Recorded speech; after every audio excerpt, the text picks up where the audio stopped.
Welcome back ladies and gentlemen, to this episode of Inside RIC Athletics. Today I am joined by junior Haley Oliver of the women's cross country and track and field team when that season kicks off. But for right now, we're in cross country. So tell me a little bit how the season's going so far. Congratulations on being named Little East Runner of the Week. That first week back September 9th, I believe. Just describe how it's going so far. You finished 6th out of about 130 runners. What were some things going into that Trinity Invitational that you wanted to keep your eye out for? So I knew it was going to be a really challenging course. Mm-hmm. So I knew the hills were something I was going to have to really work on.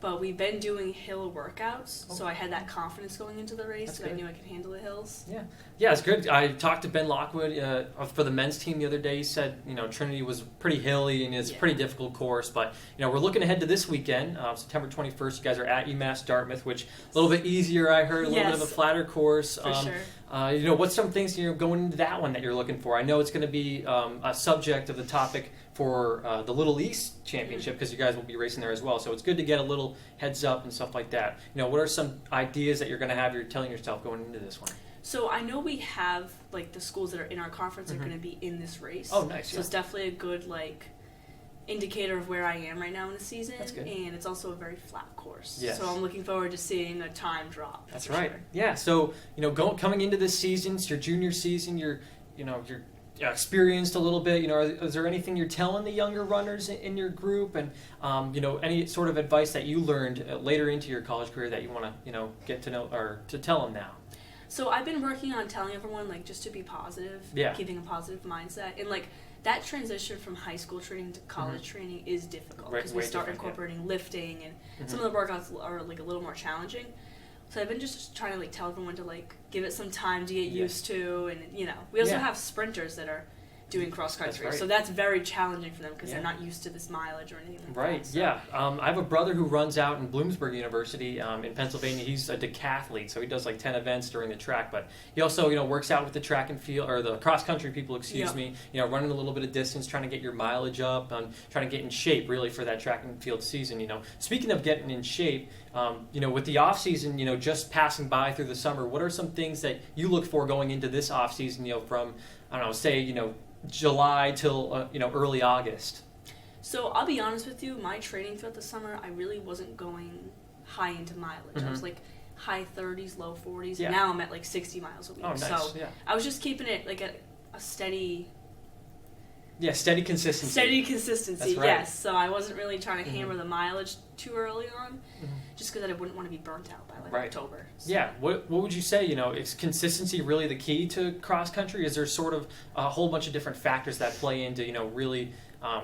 It's a sort of a mindset thing. You guys have to run a lot. You guys are tacking on a lot of miles with the 5K and maybe even a 10K and track and field when that comes around. Is there any sort of mindset that you're looking for that changes throughout the season, or that sort of stays the same? For the most part, I really just try to keep a positive mindset. Yeah. I think running is mostly mental. It doesn't matter. I could have a phenomenal week of training, but if I go into the meet that day speaking negatively, thinking negatively, I'm going to have a bad race. Yeah, okay, so, that's great to hear that you're always, thinking positively, trying to get the team sort of that mindset.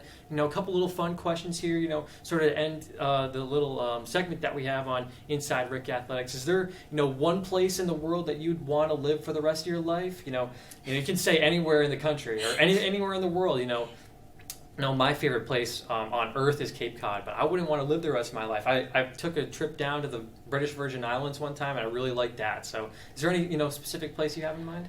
That I'd want to live? Live, yeah. Oh, gosh. I don't know. It's a pretty broad question, but there's a lot of good places. There is a lot. I went to Aruba. Okay. And I absolutely loved it. When we left, I was crying. I didn't want to leave. The people there were just so nice. I could live there. Yeah, that's a great place. Beautiful. I went there, when I was a kid. I was probably about 9 months old. I can't even remember it, but at the time. But I'd love to go back there. I love the warm areas. And, yeah. Nice. Another little fun question here. If you could wear any sort of shoe, you have a big shoe, if you have a big shoe collection or not, if you were to wear, one shoe that would, really impress people to, sort of get into that mindset, be like, oh, she's got some style. What would be that one shoe you got? These ones? Nike Air Maxes. Nice. Yeah. Yes, I love them. That's awesome. I don't know how long they'll stay white, but yeah, we'll see. if you can stay white as long as they can. And we had a great little weather spree here. It was pretty much sunny the rest of the time, but now it's sort of getting a little more gloomy out. But hopefully those stay a little white. I hope for you. So too, right? Try not to wear them on like rainy days. Right. Yes. We really want to thank Kaylee Eller for joining us on this Thursday afternoon here on Inside RIC Athletics at the Murray Center. Be sure to catch them, UMass Dartmouth, if you want to go support the anchormen and anchorwomen who are going to be running this weekend at that college. So once again, Haley, thank you so much for joining me. Thank you for having me. I appreciate it. No problem. Thank you.